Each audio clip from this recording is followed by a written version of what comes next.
We are going to get started. We're covering Buddhism, part 2. We will wrap up Buddhism next class. I'm going to show you some footage of the Dalai Lama. Everybody knows who the Dalai Lama is.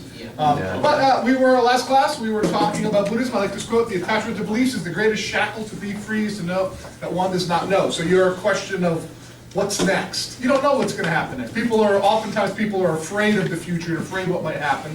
When actually, nobody really knows. Yes, sir? Isn't that kind of in relation to Socrates' quote, the wise domain? It's very similar. In actuality, a lot of the early stuff we did in this class, the Greek philosophers, as well as like Stoicism and hedonism, they have a lot of similarities with a lot of this stuff, and I think it's because there was some cross-traveling, where like people brought ideas over. But modern philosophy forgot all that and went a different direction. Okay, so we were talking about, was anybody not here last class?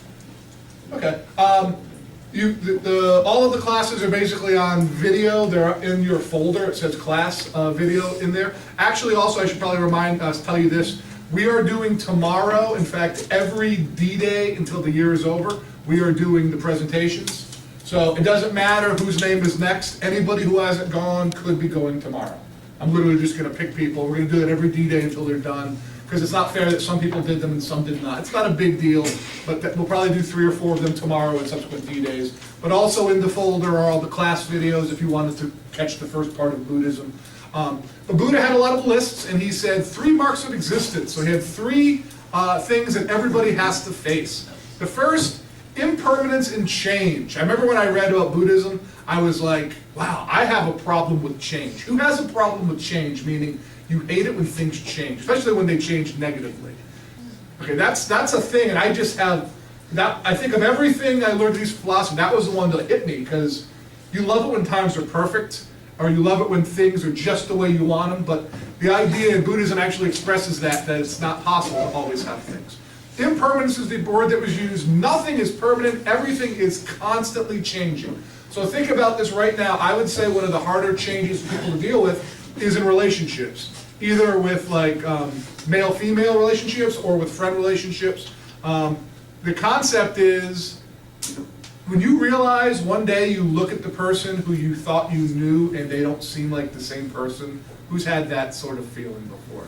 Is there a worse feeling than that? Because like what you thought was real isn't real. And every relationship is either getting stronger or it's getting weaker or it's changing in some way. And it sort of recognizes that change is natural. A lot of people do not want to accept change, and therefore they suffer. They want things to be permanent. They want them to last, and they cling to things.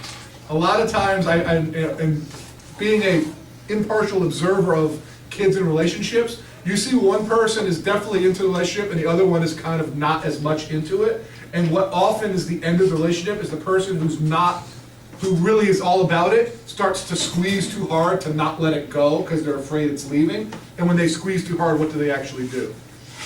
Choke to death the relationship. You guys know what I'm talking about? It happens all the time. Rather than just flow with whatever is, and then sometimes the bird flies back instead of you choking out the bird. Okay. Here, hold that. New life. Yeah. The thing is, and a lot of people don't, I had a really hard time because I have a big music collection, and one day I had this epiphany of like, oh my gosh, all of the time and all of the money and all of like the love I have for my music collection, when I die, I can't take it with me. Like, and that's an obvious thing, but all of a sudden it popped into my head, like everything that I was acquiring in life, all of my possessions, are just here a short amount of time. So a lot of people don't recognize that your possessions, your youth, your health, everything is impermanent. Everything is changing. There's an analogy I think I've used with some of you, so I apologize, but it's the rope analogy with change. Have I used it in this class? Yes. I'll do it again just because. April, my dear, if you and I are playing tug of war, and we're battling, and it's a really good match, and all of a sudden like 20 people come behind me and they grab onto that rope, I'm going to win tug of war at this point because I got 20 people. That rope is going to get pulled out of your hands. The situation is going to change. What is your choice? You have 2 choices. You're holding onto that rope. If you keep holding onto that rope, what's going to happen? You're just going to get knocked over. You're going to get knocked over. You're going to cause yourself rope burn. You're literally, because you can't just let go of what is changing. That rope is moving. Because you don't let go, you're going to cause your own suffering. Versus just go with the flow. There's an old great Zen proverb that's translated as, let go or be dragged. In other words, you kind of have to let go. If you don't want to let go of whatever the thing is changing, you're going to be probably setting yourself up for suffering. Yeah, so if you, this is sort of, by the way, I said this before, but these PowerPoints are designed to be looked at without somebody talking, so I'm skipping through it. But if you truly understand how everything's changing, you're not as crushed when things change. So, like when a relationship ends and a high school kid is literally crying himself to sleep every night for 2 months because the relationship ended, I understand their pain, but is that the only relationship they're ever going to have? If they somehow thought that that was the one, I feel bad for them because there's a lot of opportunities in life. So this is sort of saying that even when people die, I mean, people die, it's something that happens in life. Everyone's going to have a lot of sorrow when somebody dies, but it's part of life. It's that continual changing process. All things change. Let's skip that. I like this quote from Jack Kornfield. The wisdom of insecurity. This is the ability to flow with the changes, to see everything as a process of chance, to relax with uncertainty.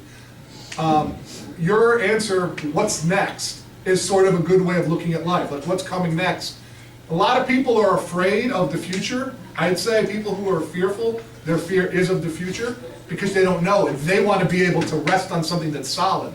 Is that solid? It's not, and you need to have the wisdom of insecurity that everything is changing. Mr. Pepin, Yep. how you doing there? I'm doing very well. Deep meditation. Oh yeah. All right, so our second one, sort of the ongoing theory of Buddhism, suffering is a mark of existence. If you're alive, you will suffer. And so he referred to, Buddha talked about the 8 worldly winds. Praise and blame, gain and loss, pleasure and sorrow, fame and disgrace. Is there anyone who has not had these at some point in their life? Even though somebody said, I've never been famous, well, you have been famous on a smaller scale. Somebody knew you as the kid who had long hair, or the kid who finished 3rd place in the award, or whatever it is. These are things that everybody faces, and he called them the 8 worldly winds. Now, ultimately, what we tend to do, I color-coded it in case you weren't sure, but do we definitely desire some of those and kind of push away the others? Yeah. Obviously, the yellow color-coded things, we want those things. And we hate these. We don't like when these come. But once again, he called the 8 worldly winds. How should you deal with these things when they come? If you're blamed for something, are you going to write a story in your head that you're the kid who's always guilty? Or is it a passing phase? Is it part of change? What he said is if you get too attached to all of the good, because you're going to have times of pleasure, you're going to have times when you get lots of stuff, and then you're going to have times when you lose stuff and when you are sorrowful. He said you need to find a balance. His actual quote was, referring to these, they come and go like the wind, rest like a giant tree in the midst of it all. I would say all of these things, when they come, they feel strong, and then they leave. They don't stay there forever. But here's the question. When you've ever been on the negative side, have you felt like it was going to go on forever? Yes. And did it? Nope. And that's sort of the point. It's a changing process. Yeah, we already talked about this. Suffering is unwillingness to accept reality for what it is. We desire the world to go the way we want it to go, and it doesn't, and it causes us to misunderstand life. Eckhart Tolle, the primary cause of unhappiness is never the situation, but your thoughts about it. This goes back to the Stoics. Can you control what happens in life? But you can deal with it in a more productive way through your thoughts, so you're not suffering. And this is a big one. I think some of you could probably note this in yourself. Those that suffer the most are the ones who have the strongest preconceived notions of how life should be. So let me define, what's a preconceived notion? What's that? Something you expect to happen. If you definitely have in your head, it's going to be this way, you're setting yourself up for a downfall. Have we talked about Buddha's 2 darts in here? Oh, yeah. I think I mentioned it early on. Real briefly, I'll do it, and you can go and look at the PowerPoint if you care. He said all suffering comes from 2 darts. The first dart is somebody says something to you, somebody does something to you directly, and it hurts. Nobody disagrees. If somebody comes up and says you're a disgrace for a human being, it's going to hurt in that moment. He said, however, it was about 1% of the pain you'll ever face is caused by what somebody else did. It's the second dart that causes our pain.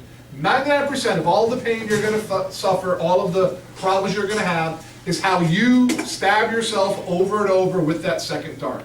You feel guilty about something. You wish, why did I say that? I was so stupid. So the example I put up there, you can put your hand in the stove and burn your hand. That's the first dart. It hurts.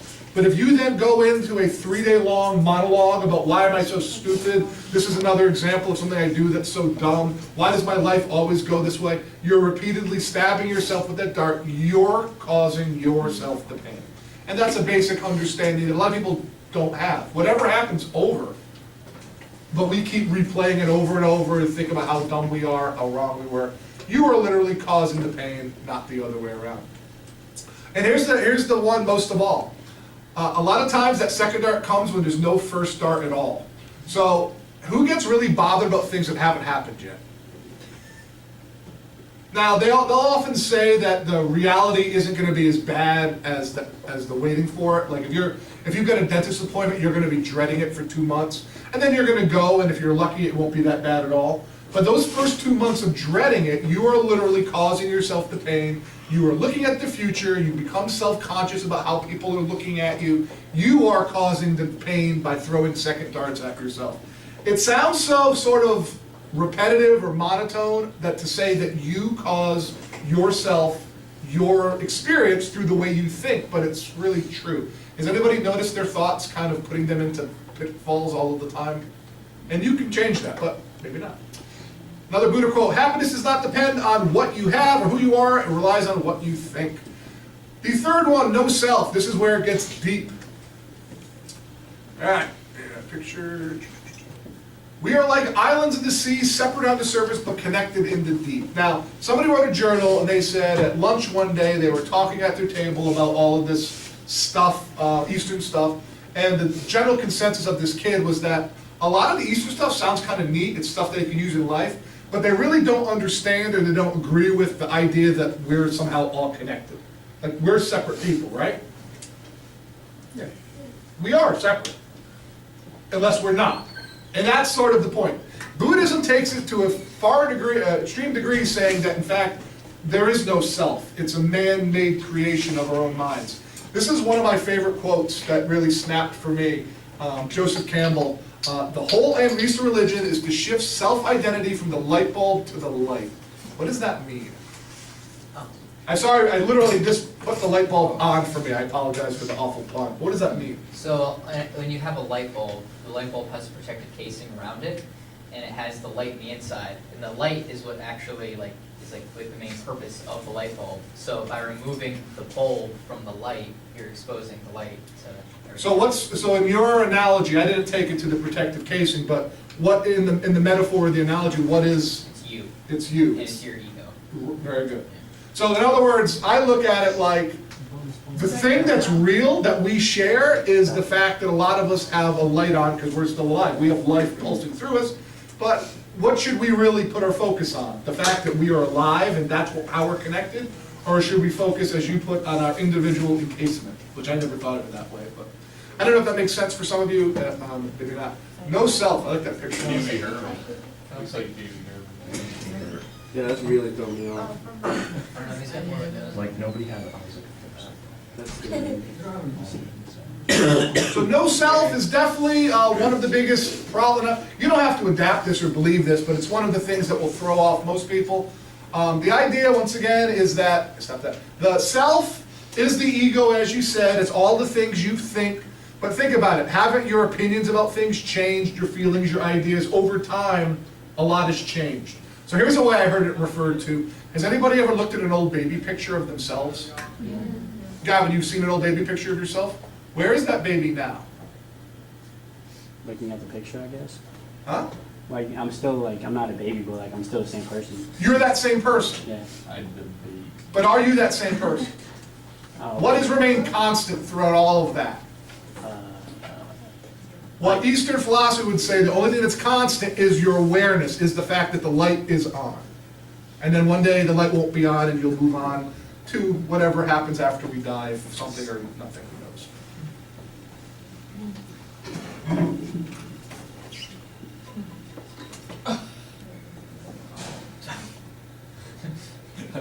I was punching him in the face.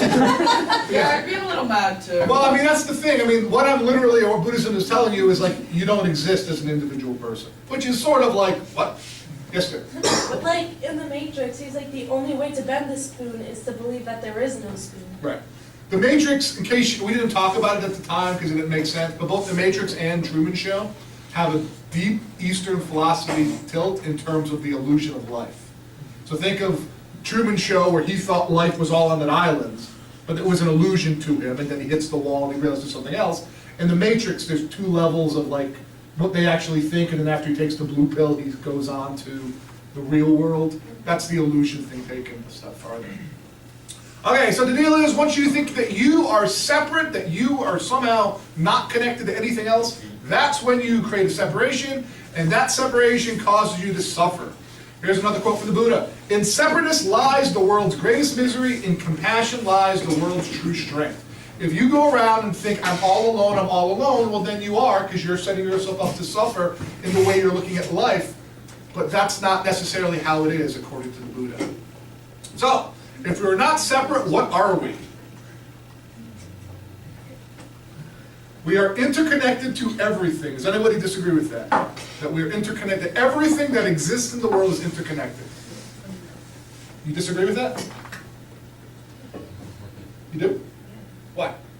What's not interconnected to everything else?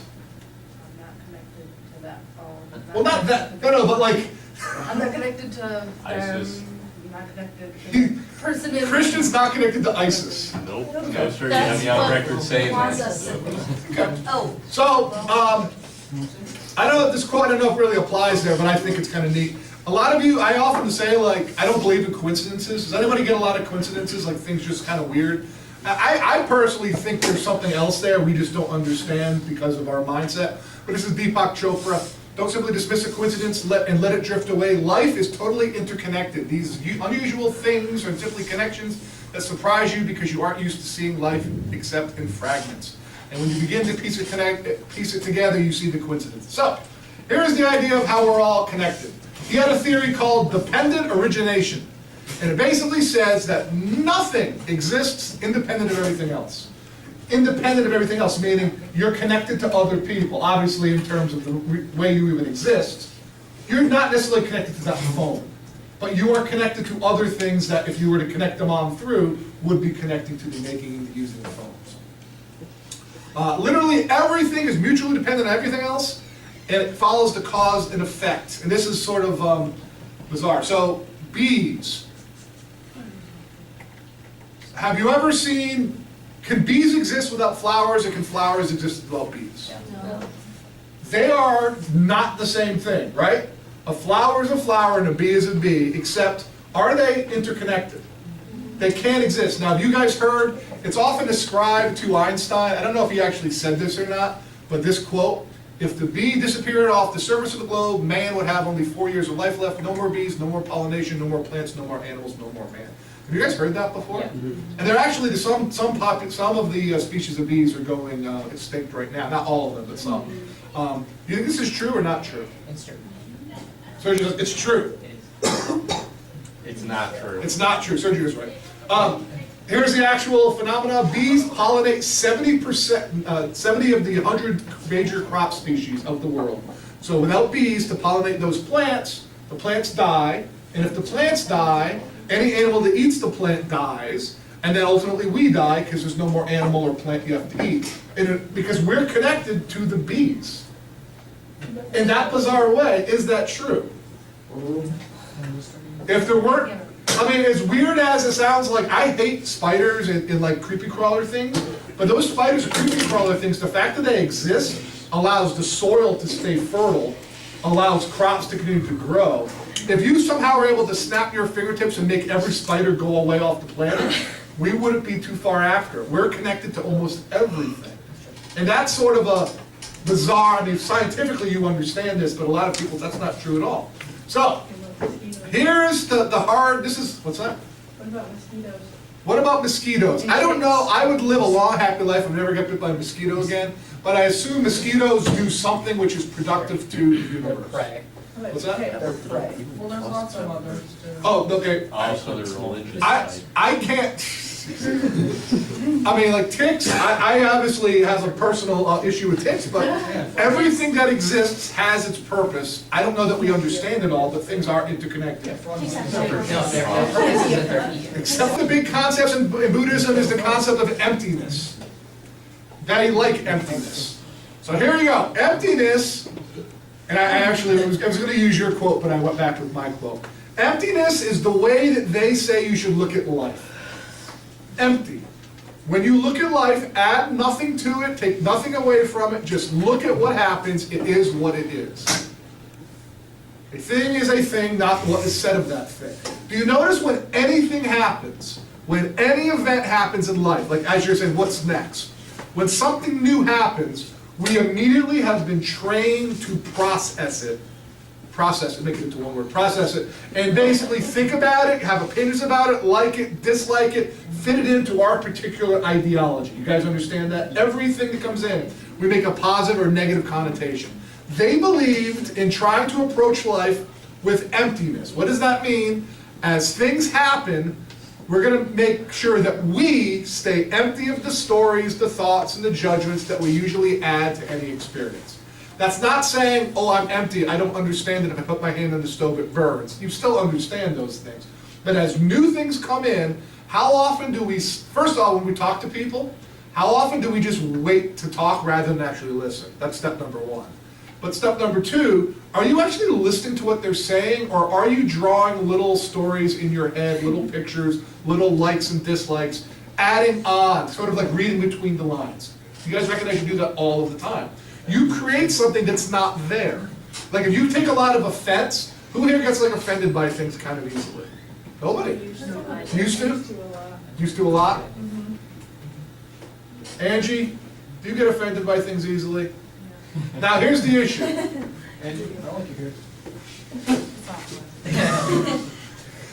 Perfect example. Nobody likes you. Marvin gave you a compliment, What? and you said, I like your I hair. don't like your You said hair. I don't like Well, your let's say hair. he did. Let's say Marvin said, I like your hair. And you thought to yourself, that sarcastic little jerk. And then you told him what you told him to piss off. Now the ultimate thing is I misheard it. He was being a jerk and he deserved that. But a lot of times, don't we read between the lines and create something that's not there? You'll know when you do it. If you actually think about it the rest of the day as things happen. Go ahead. No, never mind. Please. She thought too hard about it. Speak. No, Because you say like you think too much about it and like you make up things that aren't there, but what if you're thinking it and that's what's actually there? Like what if, because I know like sometimes I say things that aren't like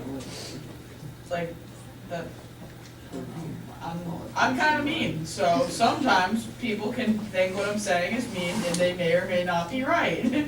Okay. So why would you, nope. You can't walk all the way down the road and then get off the last exit.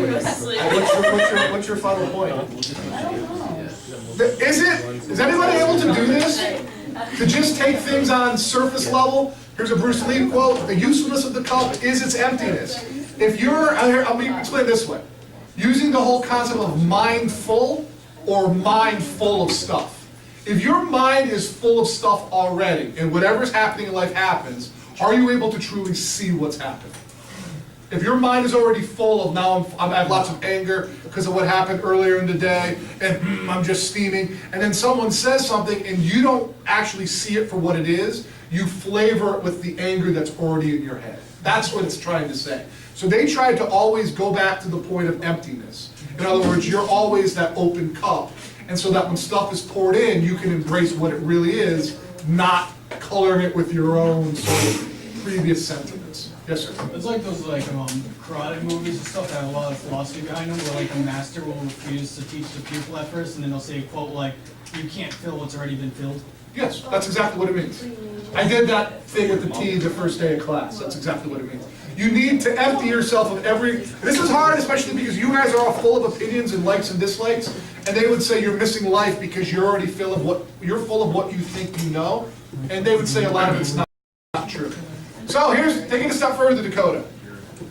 Emptiness. We often think that we are the stories we tell ourselves. A lot of us have had tough upbringings, and you can basically become the kid who got picked on and never picked first for gym class, and their mom hates them, and the thing happened, and you can carry that your whole life. You can be the story of what's happened in the past, and you can be full of all of this sort of negative emotion. Or you can just continually be empty. Now what he said is, Buddha said if you're continually full of stories, you are missing, because your attention is pulled away from the fact, you can't see what's actually happening.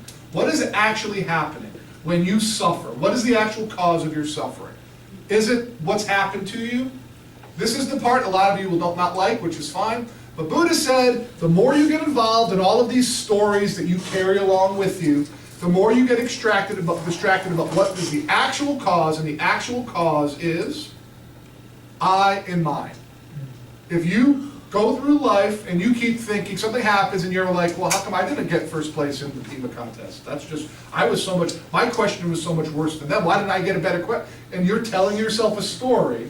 You weren't complaining, but I'm just using your example before. You got a bogus question. You like the other questions. Why didn't you get yours?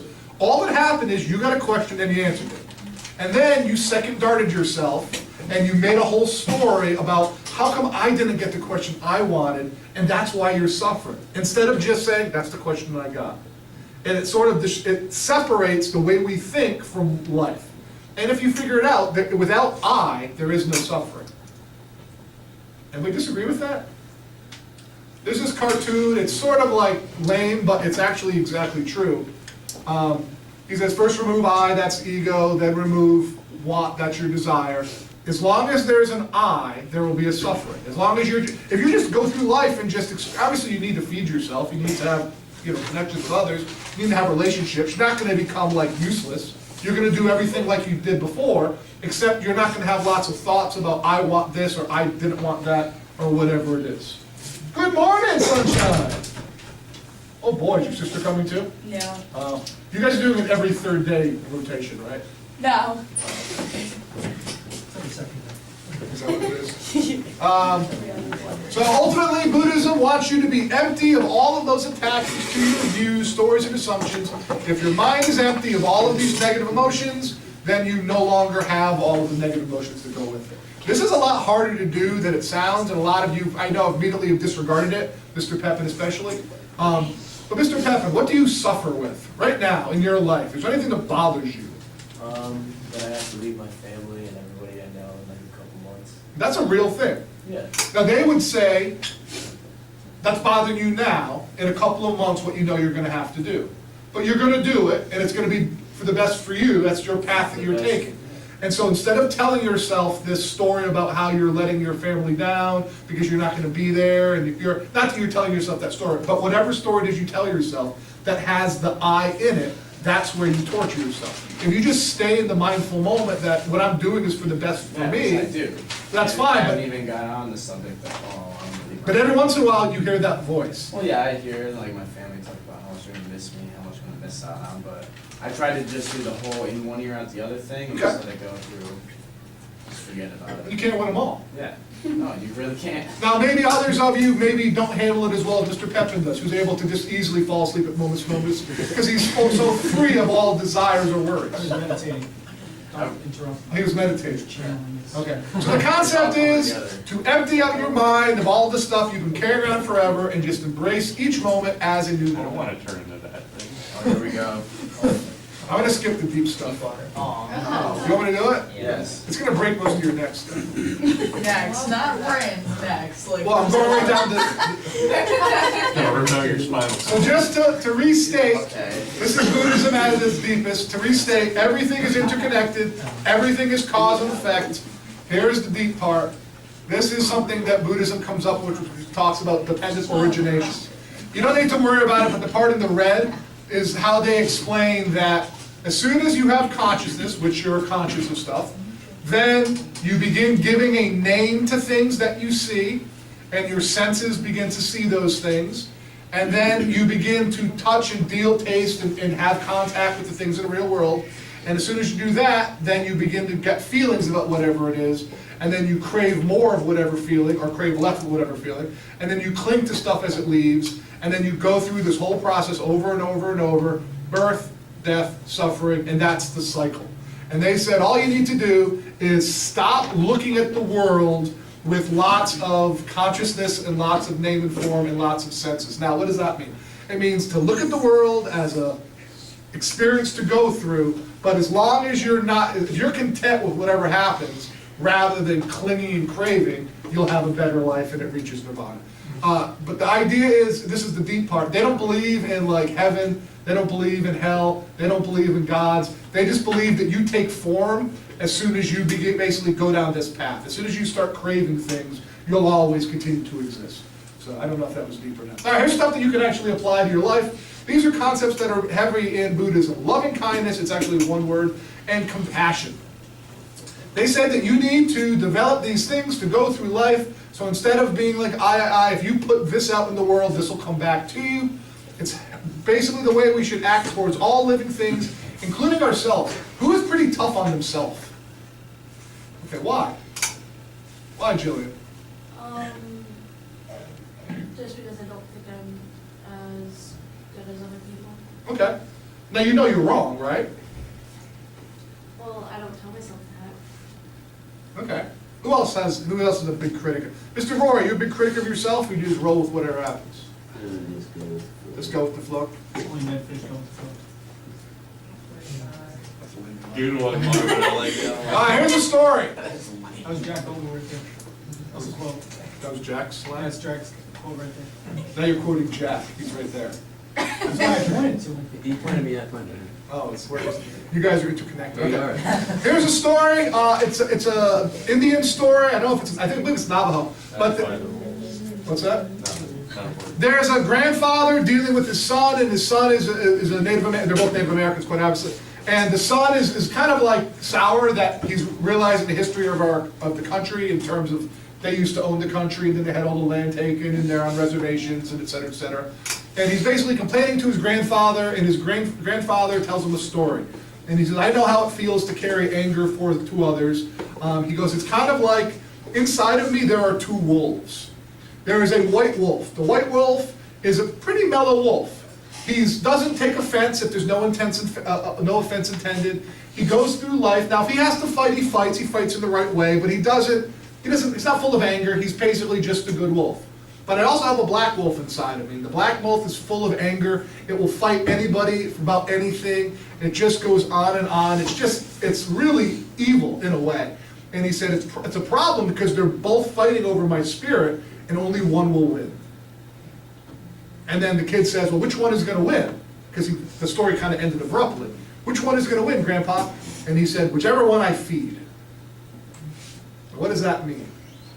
Which one he falls into?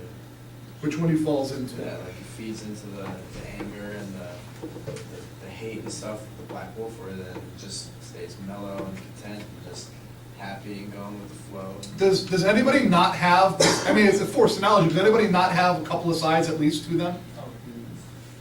And the idea is, if you want to keep feeding the black wolf, meaning bringing up all of the things in which you agree with them, how the world's out to get you, how things are bad, how that person did what they did and it's just wrong. If you want to keep having those thoughts, you're feeding that black wolf and it will win. Or you can choose to take the compassion side and feed the white wolf and just live happier. Here's a quote there for you there, Jillian. To be beautiful means to be yourself. You don't need to be accepted by others. You need to accept yourself. I'm getting Dr. Phil Cox. I'm going to move on. What's the matter? You just said that so fast. To be beautiful means to be yourself. Okay, well, there we go. you were rapid. You don't need to be accepted by others. You need to accept yourself. What's this guy's name? Thich Nhat Hanh. Thich Nhat Hanh. Loving kindness. Loving kindness is basically to try to give enjoyment and happiness to everyone.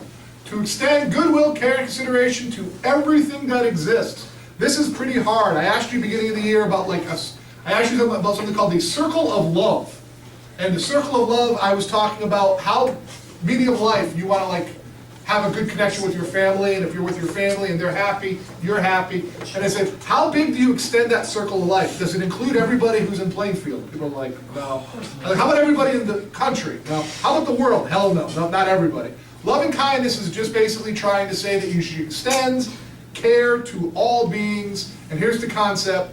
If you believe that you're connected to all of life, you're going to identify your interest with the interest of all. You're going to basically move towards being a positive person. Here's a Dalai Lama quote. If you want to watch a video of him tomorrow, be kind whenever possible. It's always possible. They asked him a question. He's a Buddhist. He's probably the leading Tibetan Buddhist in the world. And they asked him a question, what is your religion? He said, my religion is kindness, which sounds kind of corny, except I don't know necessarily if anybody tried it, if they wouldn't actually enjoy life a lot more. Wait, Dalai Lama is his name? His name is the Dalai Lama. Oh, wait, the Dalai, like, is it a position that? Yes. Okay. This is the Dalai Lama, we're gonna talk about it, but they believe that when one Dalai Lama dies, another Dalai Lama comes, and he was basically, at the age of 3 or 4. Like the Avatar? At the age of 3 or 4, he became the new Dalai Lama, and his whole life, he's done that. Yes, so they found him in a frozen block of ice. I don't know if he knows what you're talking about, Jack. Wait, so is it an airbender? No, okay, so I was confused. So it is the Dalai Lama. That's the Dalai Lama. Not the guy like the Dalai Lama. What's his real name? Does he know his real name, or has he always just been called? It's Dalai Lama. Oh, you said he was like 3 years old. Okay, maybe I did, but if you were told that he was like 7 years old. Okay. Alright, we had our fun. Your homework, Dakota, is to look up the Dalai Lama's full name and tell us tomorrow. Alright. Serious So, question is he like the Avatar? Serious question. All right, Marvin is saying serious question. This is after comparing the Dalai Lama to the last airbender. This is what we call, well, go ahead, I'll let you go. Alright, so like this is serious, is like the Dalai Lama like in like is he kind of like the Buddhist Pope in a sense? No. That's why. He is the head of Tibet. Well, we're gonna talk about tomorrow. He's the head of Tibetan Buddhists, and he's considered along with, is Mandela still alive? I probably should know that. Yeah. He just No, he died. He died a year ago. Yeah, Obama was at at his his funeral, yeah. Right, but like when we were first going to go to war with Iraq, Dalai Lama and Mandela had basically talked about, let's go together to like Iraq, where America's gonna bomb, to like make them not bomb. Like they had talked about that. So he's in that sort of level as like a world leader of peace. He's come before our government, he's got a great sense of humor, he comes to our government, he speaks. He doesn't have any political issue. I'll show you a video of him tomorrow. Anyway, compassion. I think you know what compassion is. Compassion is just love and respect for everybody, not just the people we love and respect. You understand what I mean by that? It's easy to have compassion for your family, it's hard to have compassion for the person you don't like. And that's the thing, somebody was asking me, because I'll say every once in a while, whether you believe it or not, it doesn't really matter, but I'll say, I truly love all of my students. I think it was your first block class. And Yeah, they were Alex like, knows how me. about this one kid who I kind of fight with from time to time. Like, how, you must hate them. I'm like, no, I actually, and you can go through that process of feel compassion for those who've done you wrong, because what must have happened to them to make them the way they are, which is so much hate bubbling out. You know what I'm saying? How many of you can look at somebody who's kind of evil and feel compassionate for them? I'm not saying Hitler, but even Hitler. Exactly what I was But thinking. even Hitler. I mean, Hitler, if you really look at it, he was a young boy who got beat so badly by his father, and his father put him into a coma. Didn't his mother die? Well, his mother died as well. Everybody's mother dies, but not everybody gets beaten Yeah, into but a like it coma was by said the like he father. was very close to his brother, and like when his brother died, that devastated Let's him. not talk about. Plus, That's plus the he didn't become important an part. artist. That's probably why. Go watch The Last Airbender. That's a good The movie. point is it possible to feel bad for the 7-year-old Hitler who's getting beaten? By his father? Fire Nation is like the philosophical representation of it.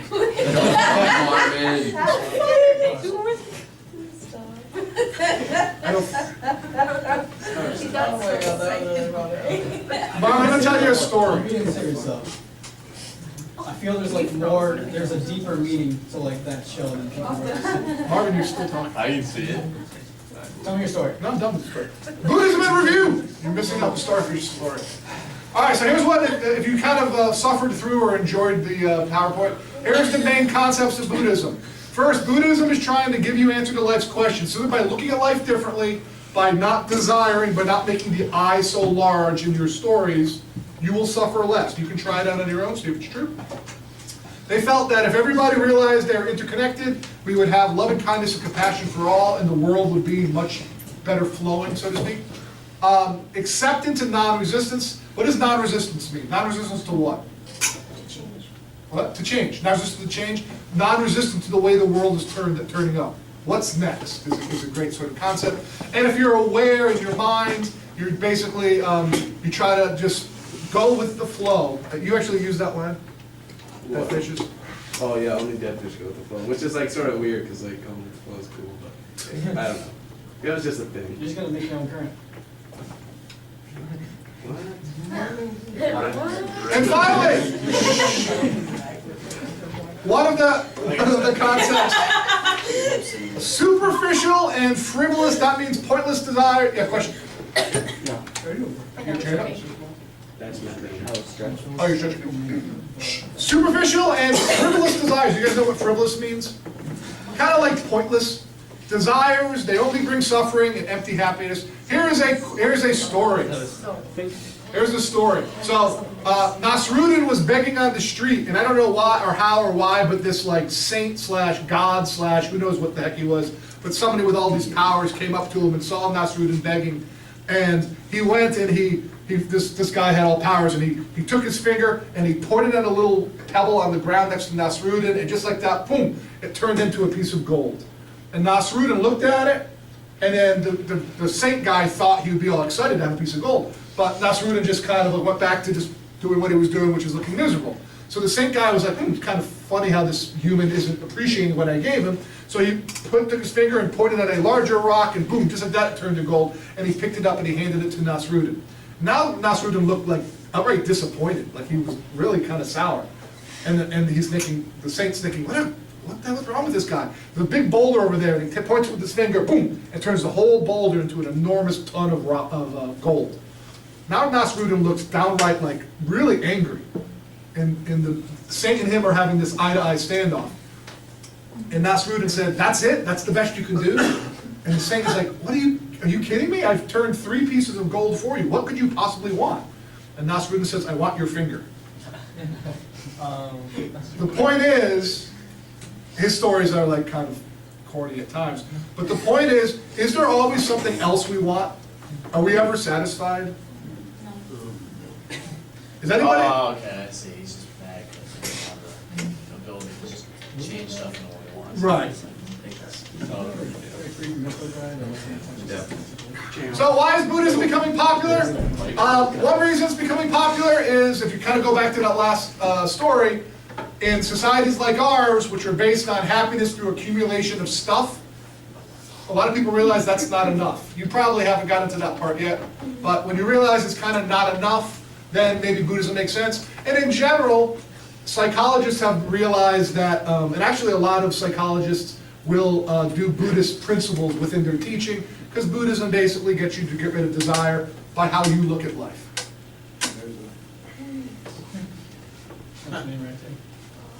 This one, or this one asleep? That's the one asleep. The green bean It's a little baby. nugget. The green bean baby. You think that's a green bean? Yeah, something like that. All right, I'm going to show you some Dalai Lama, since I